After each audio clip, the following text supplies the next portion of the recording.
ಬೆಳಕಿರಲಿ ಕಗ್ಗತ್ತಲಿರಲಿ, ಭಾರಿ ಮಳೆ ಆಗ್ತಿರಲಿ ಅಥವಾ ದಟ್ಟವಾದ ಮೋಡಗಳೇ ಆವರಿಸಿರಲಿ, ಇನ್ಮುಂದೆ ಗಡಿಯಲ್ಲಿ ಶತ್ರುಗಳು ಅಡಗಿ ಕೂರಲು ಸಾಧ್ಯವೇ ಇಲ್ಲ.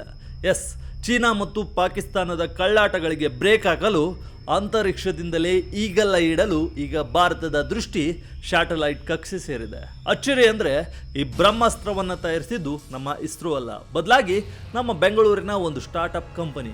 ಕೇವಲ 10 ನಿಮಿಷದಲ್ಲಿ ಭೂಮಿಯ ಮೂಲೆ ಮೂಲೆಯ ರಿಪೋರ್ಟ್ ಕೊಡುವ ಆರ್ಟಿಫಿಷಿಯಲ್ ಇಂಟೆಲಿಜೆನ್ಸ್ ಹೊಂದಿರೋ ವಿಶ್ವದ ಮೊಟ್ಟ ಮೊದಲ ಸ್ಯಾಟಲೈಟ್ನ ರಹಸ್ಯವೇನು?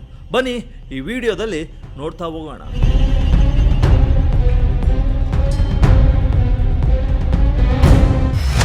ಸ್ಪೇಸ್ನಲ್ಲಿ ಬೆಂಗಳೂರು ಕಂಪನಿಯ ಕಮಾಲ್, ಫಸ್ಟ್ ಆಪ್ಟೋ SAR ಟೆಕ್ನಾಲಜಿಯ ದೃಷ್ಟಿ ಲಾಂಚ್.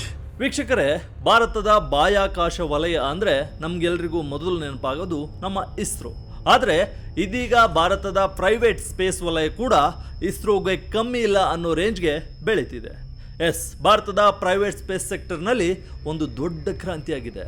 ಕಗ್ಗತ್ತಲಿರಲಿ, ದಟ್ಟವಾದ ಮೋಡಗಳಿರಲಿ ಅಥವಾ ಭಾರಿ ಮಳೆಯೇ ಬರ್ತಿರಲಿ, ಭೂಮಿಯ ಮೇಲಿನ ಪ್ರತಿಯೊಂದು ಚಲನವಲನಗಳನ್ನು ಹದ್ದಿನ ಕಣ್ಣಿನಿಂದ ಗ್ರಹಿಸಬಲ್ಲ ವಿಶ್ವದ ಮೊಟ್ಟ ಮೊದಲ ಆಪ್ಟೋಸಾರ್ ಅರ್ತ್ ಅಬ್ಸರ್ವೇಷನ್ ಸ್ಯಾಟಲೈಟ್ ಇದೀಗ ಸಕ್ಸಸ್ಫುಲ್ ಆಗಿ ಕಕ್ಷೆ ಸೇರಿದೆ. ಅಂದಾಗೆ ಈ ಅದ್ಭುತ ಸಾಧನೆ ಮಾಡಿದ್ದು ಅಮೆರಿಕಾನೋ ರಷ್ಯಾನೋ ಅಲ್ಲ, ನಮ್ಮ ಬೆಂಗಳೂರು ಮೂಲದ space startup company Galaxy I company ಅಭಿವೃದ್ಧಿಪಡಿಸಿದ ದೃಷ್ಟಿ ಎಂಬ ಹೆಸರಿನ ಕಮರ್ಷಿಯಲ್ ಸ್ಯಾಟಲೈಟ್ ಈಗ ಬಾಹ್ಯಾಕಾಶದಿಂದ ನಮ್ಮ ಶತ್ರು ರಾಷ್ಟ್ರಗಳ ಮೇಲೆ, ನಮ್ಮ ಗಡಿಗಳ ಮೇಲೆ ನಿಗಾ ಇಡಲು ಸಜ್ಜಾಗಿದೆ. ಮೇ 3 ಅಂದರೆ ಭಾನುವಾರ ಕ್ಯಾಲಿಫೋರ್ನಿಯಾದಿಂದ ಎಲನ್ ಮಸ್ಕ್ ಒಡೆತನದ ಸ್ಪೇಸ್ ಎಕ್ಸ್ ಕಂಪನಿಯ ಫಾಲ್ಕನ್ 9 ರಾಕೆಟ್ ಮೂಲಕ ಈ ದೃಷ್ಟಿ ಸ್ಯಾಟಲೈಟನ್ನು ಯಶಸ್ವಿಯಾಗಿ ಲಾಂಚ್ ಮಾಡಲಾಗಿದೆ.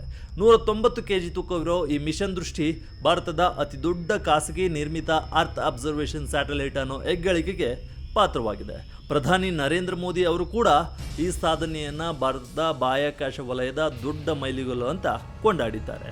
ಅಷ್ಟಕ್ಕೂ ಈ ದೃಷ್ಟಿ ಸ್ಯಾಟಲೈಟ್ನಲ್ಲಿರುವ ವಿಶೇಷತೆ ಏನು, ಸ್ಪೆಷಾಲಿಟಿಗಳೇನು, ಇದು ಚೀನಾ ಮತ್ತು ಪಾಕಿಸ್ತಾನಕ್ಕೆ ಯಾವ ರೀತಿ ನಡುಕ ಹುಟ್ಟಿಸುತ್ತೆ, ಭಾರತದ ವೆದರ್ಗೆ ಇದು ಯಾವ ರೀತಿ ಗೇಮ್ ಚೇಂಜರ್ ಆಗಲಿದೆ, ಬನ್ನಿ ಈ ಎಲ್ಲವನ್ನೂ ಈ ವಿಡಿಯೋದಲ್ಲಿ ಡೀಟೇಲ್ ಆಗಿ 360 ಡಿಗ್ರಿ ಆ್ಯಂಗಲಲ್ಲಿ ಕವರ್ ಮಾಡೋಣ.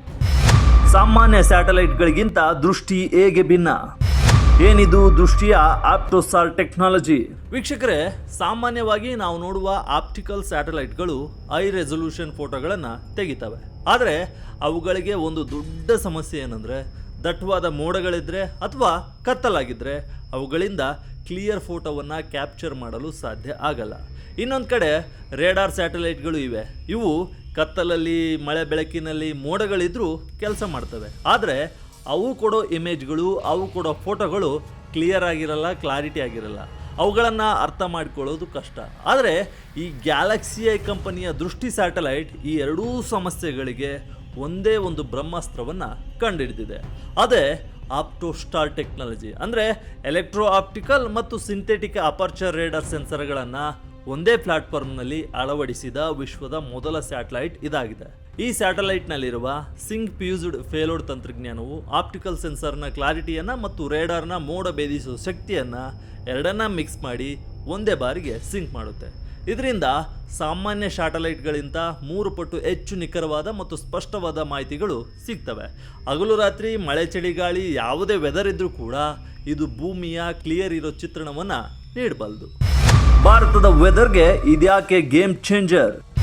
ಮೋಡಗಳ ಇಂದಿನ ಕಳ್ಳಾಟಕ್ಕೆ ಬೀಳುತ್ತೆ ಬ್ರೇಕ್. ನಿಮ್ಗೆಲ್ರಿಗೂ ಗೊತ್ತಿರುವಂತೆ ಭಾರತದ ವೆದರ್ ಬಹಳ ವಿಭಿನ್ನ. ನಾಸಾ ಡೇಟಾ ಪ್ರಕಾರ ಭಾರತದ ಭೂಭಾಗದಲ್ಲಿ ಸಾರ್ವಕಾಲಿಕವಾಗಿ 70% ಮೋಡ ಕವಿದ ವಾತಾವರಣವಿರುತ್ತೆ. ವಿಶೇಷವಾಗಿ ಮುಂಗಾರು ಮಳೆಯ ಸಮಯದಲ್ಲಿ ಅಥವಾ ಟ್ರಾಫಿಕಲ್ ವಾತಾವರಣದಲ್ಲಿ ಮೋಡಗಳೇ ತುಂಬಿರ್ತವೆ. ಇಂಥ ಸಮಯದಲ್ಲಿ ಸಾಮಾನ್ಯ ಆಪ್ಟಿಕಲ್ ಸ್ಯಾಟಲೈಟ್ಗಳಿಗೆ 70% ಫೋಟೋಗಳನ್ನು ತೆಗೆಯಲು ಆಗುವುದೇ ಇಲ್ಲ. ಪ್ರವಾಹ, ಸೈಕ್ಲೋನ್ ಅಥವಾ ಗುಡ್ಡ ಕುಸಿತದಂತಹ ವಿಪತ್ತುಗಳಾದಾಗ ರಕ್ಷಣಾ ಪಡೆಗಳಿಗೆ ಮೋಡದ ಹಿಂದಿರುವ ಪರಿಸ್ಥಿತಿ ತಿಳಿಯೋದೇ ಕಷ್ಟವಾಗಿತ್ತು. ಆದರೆ ದೃಷ್ಟಿ ಸ್ಯಾಟಲೈಟ್ನಲ್ಲಿರುವ X band synthetic aperture radar ದಟ್ಟವಾದ ಮೋಡ, ಮಳೆ, ಹೊಗೆ ಮತ್ತು ಮಂಜನ್ನು ಸೀಳ್ಕೊಂಡು ಚಿತ್ರಗಳನ್ನು ಕ್ಯಾಪ್ಚರ್ ಮಾಡಬಲ್ಲದು. ಜೊತೆಗೆ ಇದು 1.5 ಮೀಟರ್ನಷ್ಟು ಹೈ ರೆಸೊಲ್ಯೂಷನ್ ಇಮೇಜ್ಗಳನ್ನು ನೀಡುತ್ತೆ.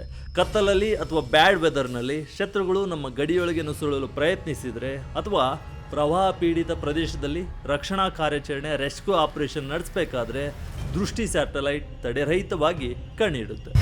ಅಂತರಿಕ್ಷದಲ್ಲೇ ಆರ್ಟಿಫಿಷಿಯಲ್ ಇಂಟೆಲಿಜೆನ್ಸ್ ಕಮಾಲ್. ಎನ್ವಿಡಿಯಾ ಎಂಟ್ರಿಯಿಂದ ಡೇಟಾ ಡೆಲಿವರಿ ಸೂಪರ್ ಫಾಸ್ಟ್. ಈ ಸ್ಯಾಟಲೈಟ್ನ ಮತ್ತೊಂದು ಬಿಗ್ ಹೈಲೈಟ್ ಏನಂದರೆ ಇದರೊಳಗಿರುವ artificial intelligence technology. GalaxEye CEO Suyash Singh ಹೇಳೋ ಪ್ರಕಾರ ದೃಷ್ಟಿ ಸ್ಯಾಟಲೈಟ್ಗೆ ಎನ್ವಿಡಿಯಾ ಕಂಪನಿಯ ಜೆಟ್ಸನ್ ಓರಿನ್ AI ಹಾರ್ಡ್ವೇರನ್ನು ಇನ್ಸ್ಟಾಲ್ ಮಾಡಲಾಗಿದೆ. ಇದರ ಕೆಲಸ ಏನು ಗೊತ್ತಾ? ಸಾಮಾನ್ಯವಾಗಿ ಸ್ಯಾಟಲೈಟ್ಗಳು ತೆಗೆದ GB ಗಟ್ಟಲೆ ಡೇಟಾವನ್ನು ಭೂಮಿಗೆ ಕಳಿಸ್ತವೆ. ಆ ಕಚ್ಚಾ ಡೇಟಾವನ್ನು, ರಾ ಡೇಟಾವನ್ನು ಇಲ್ಲಿ ಪ್ರಾಸೆಸ್ ಮಾಡಲು ತುಂಬ ಸಮಯ ಬೇಕಾಗುತ್ತೆ. ಆದರೆ ದೃಷ್ಟಿ ಸ್ಯಾಟಲೈಟ್ ಬಾಹ್ಯಾಕಾಶದಲ್ಲೇ ಡೇಟಾವನ್ನು ಅನಲೈಸ್ ಮಾಡಿ, ವಿಶ್ಲೇಷಣೆ ಮಾಡಿ, ಫಿಲ್ಟರ್ ಮಾಡುತ್ತೆ.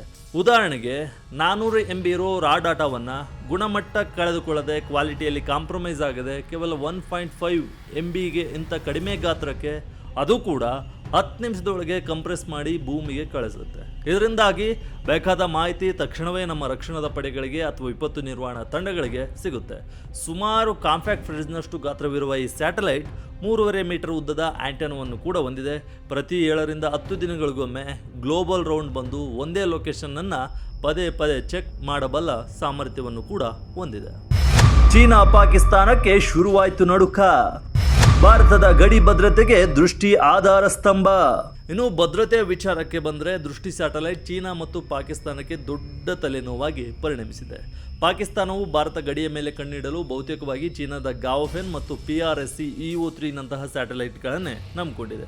ಆದರೆ ಈಗ ದೃಷ್ಟಿಯ AI ಪ್ರಾಸೆಸರ್ ತಂತ್ರಜ್ಞಾನದಿಂದ ಮಳೆಗಾಲ ಇರಲಿ ಅಥವಾ ದಟ್ಟ ಮಂಜಿರಲಿ ಭಾರತ ಪಾಕಿಸ್ತಾನದ ಚಲನವಲನಗಳನ್ನು ನಿರಂತರವಾಗಿ ಟ್ರ್ಯಾಕ್ ಮಾಡಬಹುದು. ಮತ್ತೊಂದು ಕಡೆ ಚೀನಾ ಕೂಡ ಟಿಬೆಟ್ನಲ್ಲಿರುವ ತನ್ನ ಎನ್ಗಾರಿ ಸ್ಟೇಷನ್ ಮೂಲಕ LAC ಬಳಿ ಭಾರತದ ಸ್ಯಾಟಲೈಟ್ಗಳ ಮೇಲೆ ನಿಗಾ ಇಟ್ಟಿರುತ್ತೆ. ಆದರೆ ದೃಷ್ಟಿಯ 1.5 ಮೀಟರ್ ರೆಸಲ್ಯೂಷನ್ ಹಾಗೂ ಆನ್ಬೋರ್ಡ್ AI ಟೆಕ್ನಾಲಜಿ ಚೀನಾದ ಪೀಪಲ್ಸ್ ಲಿಬರೇಷನ್ ಆರ್ಮಿಯ ಯಾವುದೇ ಚಲನವಲನಗಳನ್ನು ವೇಗವಾಗಿ ಪತ್ತೆ ಹಚ್ಚಿ ಭಾರತೀಯ ಸೇನೆಗೆ ಮಾಹಿತಿಯನ್ನು ನೀಡಬಲ್ಲದು. ಇದು ಚೀನಾ ಮತ್ತು ಪಾಕಿಸ್ತಾನದ ಬಾಹ್ಯಾಕಾಶ ಸಂಬಂಧಕ್ಕೆ ಬಲವಾದ ದೊಡ್ಡ ಪೆಟ್ಟನ್ನು ನೀಡಲಿದೆ. ಗಡಿ ಕಣ್ಗಾವಲಿನಲ್ಲಿ ಭಾರತದ ಡಿಪೆಂಡೆನ್ಸಿಯನ್ನು ತಪ್ಪಿಸುತ್ತೆ.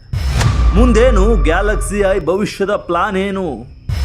ರಕ್ಷಣಾ ಪಡೆಗಳಿಂದ ದೃಷ್ಟಿಗೆ ಭಾರಿ ಡಿಮ್ಯಾಂಡ್. ಇನ್ನು ಈಗಾಗಲೇ ಈ ದೃಷ್ಟಿ ಸ್ಯಾಟಲೈಟ್ ಬಗ್ಗೆ ಭಾರತದ ರಕ್ಷಣಾ ಸಚಿವಾಲಯ, ಕೃಷಿ ಸಚಿವಾಲಯ, ಡಿಫೆನ್ಸ್ ಸ್ಪೇಸ್ ಏಜೆನ್ಸಿ, ಭಾರತೀಯ ವಾಯುಪಡೆ, ಸೇನೆ ಮತ್ತು ನೌಕಾಪಡೆಗಳು ಭಾರಿ ಇಂಟ್ರೆಸ್ಟನ್ನು ತೋರಿಸಿವೆ. ಗ್ಯಾಲಕ್ಸಿ ಐ ಕಂಪನಿಯು ಈ ಹಿಂದೆ ಡ್ರೋನ್ಗಳು, ಸೆಸ್ನಾ ವಿಮಾನಗಳ ಮೂಲಕ 500ಕ್ಕೂ ಹೆಚ್ಚು ಏರಿಯಲ್ ಟೆಸ್ಟ್ಗಳನ್ನು ಮಾಡಿತ್ತು. ಅಲ್ಲದೆ 2024ರಲ್ಲಿ ಇಸ್ರೋದ PSLV FOEM ಪ್ಲಾಟ್ಫಾರ್ಮ್ ಮೂಲಕವೂ ತನ್ನ ಪೇಲೋಡನ್ನು ಟೆಸ್ಟ್ ಮಾಡಿ ಸಕ್ಸಸ್ ಆಗಿತ್ತು. ಈಗ 20ಕ್ಕೂ ಹೆಚ್ಚು ದೇಶಗಳೊಂದಿಗೆ ಗ್ಯಾಲಕ್ಸಿ ಐ ಡಿಸ್ಟ್ರಿಬ್ಯೂಷನ್ ಪಾರ್ಟ್ನರ್ಶಿಪ್ಪನ್ನು ಮಾಡಿಕೊಂಡಿದೆ. ಇದಲ್ಲದೆ ಕೇವಲ ರಕ್ಷಣೆ ಮಾತ್ರವಲ್ಲದೆ ಕೃಷಿ ಮೇಲ್ವಿಚಾರಣೆ, ಇನ್ಫ್ರಾಸ್ಟ್ರಕ್ಚರ್ ಪ್ಲಾನಿಂಗ್ ಮತ್ತು ಇನ್ಸೂರೆನ್ಸ್ ಮೌಲ್ಯಮಾಪನಕ್ಕೂ ಈ ಸ್ಯಾಟಲೈಟ್ ಡೇಟಾ ಬಳಕೆಯಾಗಲಿದೆ.